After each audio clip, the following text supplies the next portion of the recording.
बिस्मिल्लाहिर्रहमानिर्रहीम। मोहतरम नाजरीन, अस्सलाम वालेकुम। कौम समूद नहायत ताकतवर, तवीलुल कामत और ज़बरदस्त शान शौकत की मालिक थी और इसे फ़न तामीर में भी कमाल हासिल था। पहाड़ों को तराश कर इंतहाई खूबसूरत इमारतें बनाने का फ़न गोया उन पर ख़त्म होता था। इस कौम के साथ क्या अनहोनी पेश आई, आपको इसकी तफसील इस वीडियो में बताई जाएगी। आज से तकरीबन 5000 साल कबल हजाज मुकद्दस से शाम जाने वाले कदीम रास्ते पर वाक़या इलाका हजर में मशहूर अरब कबीला समूद आबाद था। हजरत हूद अलैहिस्सलाम और कौम आद में से जो मोमिनीन अल्लाह के अजाब से बच गए थे, कौम समूद उन्हीं की औलाद थी। हजरत सालेह अलैहिस्सलाम नूह अलैहिस्सलाम के बेटे साम की नस्ल से थे। उन्हें कौम समूद के लिए नबी बनाकर भेजा गया था। ये कौम बहुत ताकतवर थी और पहाड़ों को तराश कर घर बनाया करती थी।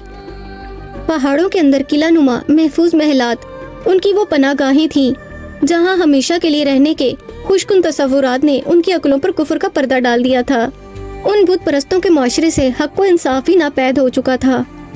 बेहयाई फहाशी आखिरी हदूद को छू रही थी। मुकद्दस इंसानी रिश्तों का एहतराम खत्म हो चुका था। रक्सो सरूर, ऐशो इशरत, शराबो शबाब उनकी जिंदगी के लाजमी जुज बन चुके थे। हजरत सालेह अलैहिस्सलाम ने अपनी कौम को हत्तुल मकान समझाने की कोशिशें की।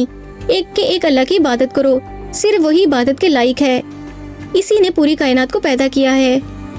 लेकिन कौम समूद अल्लाह के नबी हजरत सालेह अलैहिस्सलाम की बात को नजरअंदाज करती रही। वो लोग अपने आलीशान महलात, सरसब्ज़ो शादाब खेत खलियान और नेमतों की फरावानी के सबब गरूर और तकब्बुर और सरकशी के नशे में चूर थे। चूंकि तकब्बुर और कुफर का चोली दामन का साथ है, तो ये भी इब्लीस के पैरोकार बन गए थे। एक मर्तबा कौम के सरदार जिंदा बिन उमरू ने हजरत सालेह अलैहिस्सलाम से मुतालबा किया कि अगर वाकई आप अल्लाह के सच्चे रसूल हैं तो हमें एक मौजज़ा दिखाएं। आपने पूछा, बताएं कौन सा? कौम समूद कहने लगी, वो जो पहाड़ी है वहाँ से एक ऊँटनी पैदा करके दिखाएं और उस ऊँटनी के साथ उसका बच्चा भी हो। हजरत सालेह अलैहिस्सलाम ने अल्लाह ताला के हुक्म से अपने असे मुबारक को जब पत्थर पर मारा तो वहाँ से एक ऊँटनी अपने छोटे से बच्चे के साथ नमूदार हुई। ये मौजज़ा देखकर जिंदा तो अपने खास लोगों के साथ ईमान ले आया, जबकि कौम समूद के बाकी लोग अपने वादे से फिर गए और कुफर पर कायम रहे। लेकिन चूंकि उन्होंने इस मौजज़े को अपनी आंखों से देखा था, इसलिए वो किसी कदर उस ऊँटनी का एहतराम करते थे, लेकिन बुत परस्ती से बाज नहीं आते थे। दर हकीकत वो ऊँटनी उन लोगों के लिए आजमाइश थी। हजरत सालेह अलैहिस्सलाम ने अपनी कौम से फरमाया कि ए लोगो, अल्लाह की इबादत करो, उसके सिवा तुम्हारा कोई माबूद नहीं है। तुम्हारे पास तुम्हारे रब की तरफ से एक रोशन दलील आ चुकी है। ये अल्लाह की ऊँटनी है जो तुम्हारे लिए निशानी बनकर आई है, इसलिए उसको आज़ाद छोड़ दो कि वो अल्लाह की ज़मीन पर चरती फिरे और इसे किसी बुराई के इरादे से छूना भी नहीं। कहीं ऐसा ना हो कि तुम्हें एक दुख देने वाला अजाब आ पकड़े। बस्ती में सबके लिए पानी का एक ही कुआं था। हजरत सालेह अलैहिस्सलाम के फैसले के बाद कुएं से पानी पीने की बारी मुकर्रर कर दी गई, यानी एक दिन ऊँटनी कुएं का पानी पीती और दूसरे दिन कौम समूद के लोग। ऊँटनी एक दफा में सारे कुएं का पानी खाली कर देती थी। ऊँटनी के पानी पीने के दिन जब उसका दूध दोहा जाता तो तमाम कबीले के लिए काफी होता था। दिन भर आज़ादी से घूमना फिरना और अपनी बारी में एक ही सांस में पूरे कुएं का पानी पी जाना उनके लिए परेशान कुन था। चुनाचा कुछ ही अरसा गुजरा था कि कौम को ऊँटनी की मौजूदगी खटकने लगी, लिहाजा अक्सर व बेशतर बदबख्त लोगों ने ऊँटनी को सताना शुरू कर दिया। हजरत सालेह अलैहिस्सलाम ने उन्हें ऐसे करने से मना किया। फिर शैतान के उकसाने पर उन्होंने ऊँटनी को जान से मार देने का फैसला कर लिया। सरदारों ने ये काम एक औरत के जिम्मे लगाया। कौम समूद की सद्दूक नामी औरत बड़ी हसीन और मालदार थी। उसकी लड़कियां भी बहुत खूबसूरत थीं। मजदा इब्ने दहर और केदार बिन सालिफ को बुलाकर उस औरत ने कहा कि अगर तुम ऊँटनी को ज़बह कर दो तो मेरी जिन लड़कियों से चाहो निकाह कर लेना।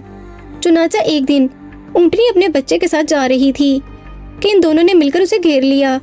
मजदा ने पहले उसकी पिंडली पर तीर मारा, फिर तलवार का भरपूर वार करके घुटने के नीचे से एक टांग काट दी। शदीद जख्मी ऊँटनी लाचार होकर जमीन पर गिर पड़ी। गिरते गिरते उसने एक जोरदार चीख मारी। उधर उसका बच्चा भागता हुआ ऊंचे पहाड़ पर चढ़ा और चीखें मारता हुआ गायब हो गया। मजदा ने ऊँटनी को ज़बह करने में मदद दी और फिर जालिम केदार ने ऊँटनी के सीने पर नेज़ा मारने के बाद उसे ज़बह कर डाला। कौम समूद के लोगों ने अल्लाह ताला की नाफरमानी की मिसाल कायम कर दी। ये एक एलानिया कत्ल था। اس پر حضرت صالح علیہ السلام کو غصہ آیا اور آپ نے فرمایا کہ بے شک تم نے اللہ تعالیٰ کے عذاب کو خود دعوت دی ہے۔ پھر یہ سرکش لوگ حضرت صالح علیہ السلام سے کہنے لگے کہ اگر تم واقعی ایک پیغمبر ہو تو لے آؤ وہ عذاب جس کے ہمیں دھمکی دیتے ہو، اور یہ بھی کہا کہ اگر ہم پر اللہ کا عذاب آنا ہے تو آخر کب آئے گا؟ حضرت صالح علیہ السلام سمجھ گئے کہ اب اللہ کا عذاب ضرور آ کر رہے گا، چنانچہ انہوں نے قوم کو بتا دیا کہ 3 دن میں اللہ کا عذاب نازل ہو جائے گا۔ اس کے باوجود اس ضدی قوم نے توبہ کرنے کے بجائے حضرت صالح علیہ السلام کو قتل کرنے کا منصوبہ بنایا، لیکن اللہ تعالیٰ کی مرضی سے ان کا منصوبہ دھرے کا دھرا رہ گیا۔ انہوں نے بدھ کے دن اونٹنی کو قتل کیا تھا۔ 3 دن کی مہلت کے دوران پہلے دن پوری قوم کے چہرے زرد، دوسرے دن سرخ اور تیسرے دن سیاہ ہو گئے۔ 3 روز گزرنے کے بعد اتوار کے دن دوپہر کے قریب ان کی بستی میں شدید زلزلہ آیا۔ وہ نافرمان لوگ اپنے گھروں میں اوندھے پڑے رہ گئے۔ آسمان سے ایک ہیبت ناک چنگھاڑ کی آواز آئی جس سے ان کے جگر پھٹ گئے اور وہ سب کے سب لوگ ہلاک ہو گئے۔ اس طرح قوم سمود نیست و نابود ہو گئی۔ اس موقع پر حضرت صالح علیہ السلام ان سے منہ موڑ کر چل دیے اور کہنے لگے کہ اے میری قوم، میں نے تمہیں اپنے رب کا پیغام پہنچایا اور تمہاری خیر خواہی کی، مگر افسوس کہ تم خیر خواہوں کو پسند ہی نہیں کرتے تھے۔ قوم سمود اپنی پوری طاقت و قوت کے باوجود ہمیشہ کے لیے ختم ہو گئی اور ان کی بستی قیامت تک لوگوں کے لیے باعث عبرت بن گئی۔